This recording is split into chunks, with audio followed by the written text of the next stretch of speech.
Yan, hello, magandang gabi po sa lahat-lahat. Kumusta na po sa inyo lahat, guys? At syempre, Happy New Year na rin. Kumusta na? Hello sa mga kapwa ko content creator. Kumusta na kayo dyan? Yan, sino dyan yung mga pumaldo ng bonus? Yeah, congrats po sa mga paldo, sa mga bonus dyan. Ayan, congrats po sa inyong lahat. Ang saya-saya. Ako naman, ako dito, dito hindi ako pumaldo sa bonus. Ano lang, kasi hindi ko naabot yung mga dito eh, yung mga task na kailangan kong abutin. Kaya ang bonus dito ay hindi ko naabot. Pero okay lang naman. Kasi malit lang naman yung pabonus sa akin dito ni boss. So, okay lang naman. Mayroon naman siyang pabonus dito sa akin na nakuha ko is yung yung siguro nasa mga siya, nasa 40 plus.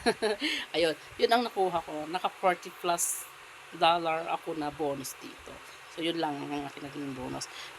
And then, syempre, thank you na rin pala sa bonus ko na iyon at sa mga viewers ko kasi nagkaroon ako ng ganong bonus. No, hindi biro yung magkaroon ka ng bonus na ganon. Kahit nasabihin na natin $40 lang yan.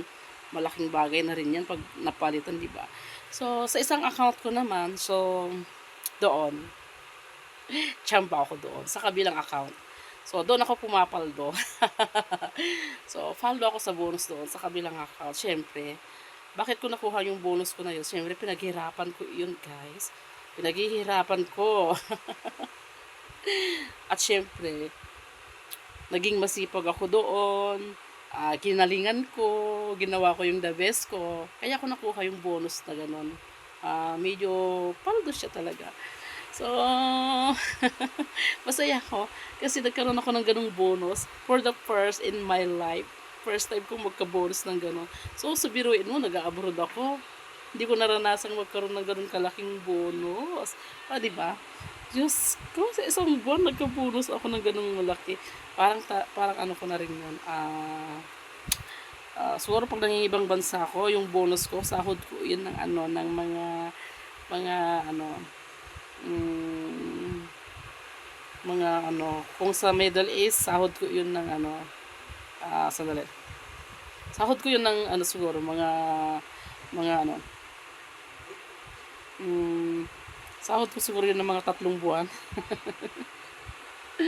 Oh, di ba? Ang sarap. Ang sarap talaga, ang sarap, kumita dito. Ang ganda ng opportunity kasi ni Boss M, di ba? Ang saya-saya ko. So, by the way, yung bonus ko na yun, hindi ko siya makukuha muna ngayon. So, by, sa 23 pa makukuha. O, di ba? So, sa wakas, mauumpisahan ko na rin magpagawa yung aking pangarap sa buhay. O, di ba? So, ganun lang yon. So, hanggang ngayon, siyempre, masipag pa rin ako. Pinagsisikapan ko pa rin. No? Kung nakikita nyo naman ako sa kabilang account ko na gano'n yung mga ginagawa ko, na gano'n, ginagawa ko yung pinaka-the best ko. Yung kaya kong gawin. Actually, dati hindi ko kayang gawin. Pero ngayon, kasi nga, di ba, nakita ko kung paano ang sinasahod ng bawat post ko, bawat pinopost kong photos, bawat pinupost kong content, siyempre masaya ako sa mga kinikita na mga pinupost ko. Kaya ginagalingan ko palalo. Kaya sa mga hindi open-minded dyan, pasensya na po kayo. Ako ay nagtatrabaho lamang, no? Trabaho ko lang yung ginagawa ko. So, kailangan kong kumita kasi. No? Hindi ko sasayangin yung oportunidad na ito. Ang ganda-ganda ng opportunity. Tapos, sasayangin ko lang. Hindi. Siyempre, kailangan pagsikapan ko yan. Pagtrabahuan ko talaga ng mabuti. Kaya, iyon. Saka, carry ko naman. Carry naman. Carry naman, diba? Yeah. Go. Go lang ako ng go. Masaya ako. Basta yun na yun. So, thank you sa mga followers ko dito. So, nasa na tayo? Ilan na ba yung followers ko dito? Nakalimutan ko na. Nakalimutan ko na ilang followers ko dito. Tapos, sa ibang account ko, road to 1 million followers na ko, guys. O, di ba? Nakuha ko yung mga followers ko na yon dahil sa mga pinopost ko na content at mga picture, no? So, gumawa ka lang ng mga content mo na engagement or yung sabihin na natin kakaibang content o yung magugustuhan ng maraming manonood. Kasi ang target audience ko ay mga kalalakihan, target audience ko talaga. So, kaya yon halos karamihan ng mga audience ko, followers ko ay mga lalaki. Kasi yun ang target ng ano ko, content. O, di ba? So, gamitin mo lang ang utak. Wise. Maging wise ka lang. Kasi, tayo, katulad ko, hindi ako babata. Tumatanda, nagkakaedad na.